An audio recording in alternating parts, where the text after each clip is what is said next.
Friday, y'all.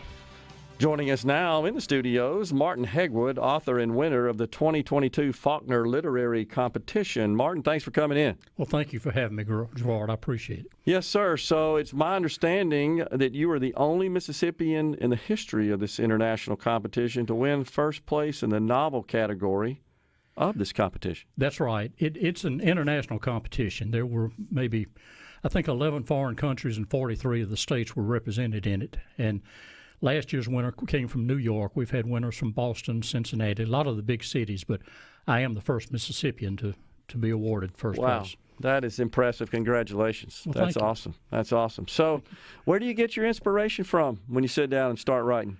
Well, that's kind of tough. I usually start with characters and let the plot develop from the characters. Okay. I think it's very important that the first thing that a writer does, now it's not true for everybody. Some people can see the plot all the way to the end from the very start. I never have been able to do that. I have to formulate characters, and by that I mean write out a complete biography. I know how old they are.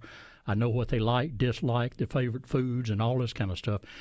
And I have a checklist, and I get these characters to where they are so real in my mind that if walked in the door, it wouldn't really surprise me. I got you. They have to really come alive in your own mind. At that point, they will basically take over the story. Okay. That happened in this particular novel. That really happened. The lead character to begin with was not the character that ended up being the protagonist of the book. Okay. So give us the storyline of that novel that won it for you. It's kind of like it's been described as a Deep South version of Downton Abbey, sort of. It's sort of like the old Dallas TV show.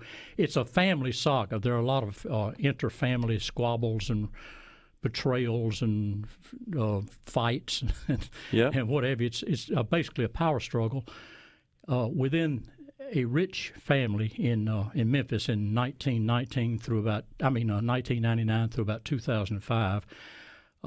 It's an old storyline. A woman marries into the family.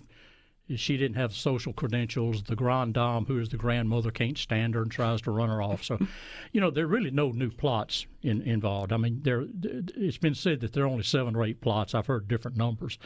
But it's kind of like saying that there's certain rules in a football game, but yet there are no 2 football games that are alike. It's true. They all take a different life that's right. Once kickoff starts. That's excellent. So, all right. So then, where do you come up with the characters? Do to some extent they sort of mirror people that you've met along the way in your life? Yes, they do, and I think that's true of just about everyone. When you start writing this and you put it down on paper, your subconscious it sort of flows from there, and you will call up people that you haven't thought about in 20 or 30 years.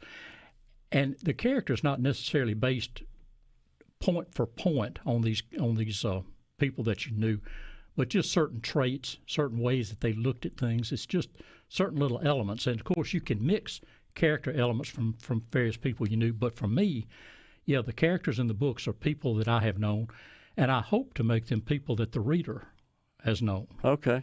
Do those people know that you modeled your characters after them? No. Well, at least they try not Unless to. they figured out, huh? Well, it's kind of a funny thing. I wrote some books some years ago. They were mystery novels, and one of them they were based on the Gulf Coast. One of them involved a policeman, a sheriff down in what's now it was Hancock Parish, Hancock County. I'm sorry. Yeah. And he sort of cozied up to the rich people down there, the Diamond Head crowd, people on the beach and what have you. And he was always the one that handled their squabbles. Okay. Well, I was doing an interview with a local newspaper reporter down in Pascagoula, who's no longer there. He's a good friend of mine. And he asked me about the book, and then he made a real show of closing up his notepad and saying, now, listen, it's just between us. That policeman you were talking about down there was really, he named some policeman I had never heard of. And I said, no, that's not who it was after. He said, oh, come on, you can tell me. Well, the truth of the matter is it wasn't. I didn't even know who this guy was. But the newspaper reporter will go to his grave believing that it was based on that person. Everybody is of a certain type, and if you portray the type accurately enough, then they will pick up on somebody that they knew. Yeah. In Memphis, in this book that I've written, in one scene there was there was a group of ladies hanging around the country club, the sort of wine and sherry and bridge playing crowd. And I was describing one little scene in there. It wasn't any big part of the book. And somebody said, you must have been there. You must have been at this country club and seen this, because you really kind of nailed this little group that they had.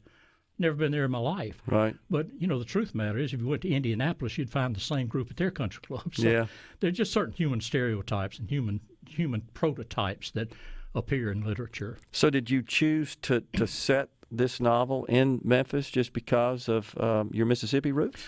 Yes, to a great extent. I went to school at Ole Miss, and I knew some of these people. Okay. I knew them. And Memphis, for some reason, although it's the prototypical southern city, is underrepresented in American literature. There are very few books set in Memphis. I'll be darned. You think about it. Now, The Firm, of course, John Grisham's book, was set in Memphis, but it really didn't play up much on the Memphis angle. It was sort of it was plot-driven. It could have been set in Denver. Yeah. It really didn't have a lot to do with Memphis. And even Faulkner's Memphis stories basically were about characters from Jefferson who went to Memphis. So for some reason, Memphis, although it is a quintessential southern cotton district city, has been underrepresented in American literature. Interesting. Yeah. So this event where these awards are given occurs in New Albany, the birthplace of William Faulkner, right? The birthplace of William Faulkner. When he was 100 years old, 25 years ago, they decided to start this. And of course, it started small. This business about giving out awards in his honor and the occasion of his 100th birthday. It started small, and over the 25 years, it has grown to where it's truly taken on an international character. Now with the advent of the internet and laptops and what have you, events that happen in a place like New Albany are known throughout the literary world. Yeah. And of course now, when all you have to do is press a send signal to send your manuscript to somebody, it's just the competition out there is really great. Writing, Willie Morris said that writing is not a competitive sport, and that's true to an extent. Writers help each other out.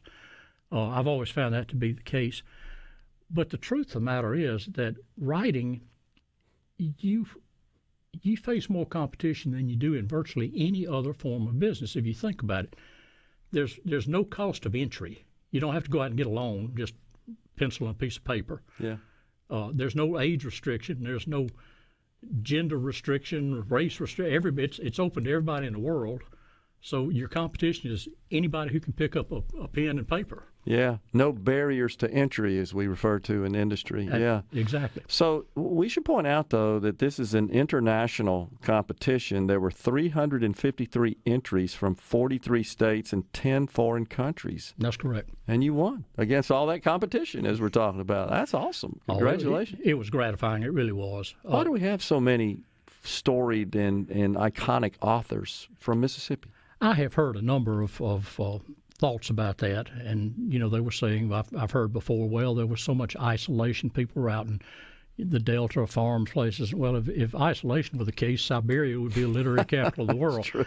I think that the reason Mississippi has so many or a disproportionate number of writers is because there is an old adage that says that conflict is the heart of drama.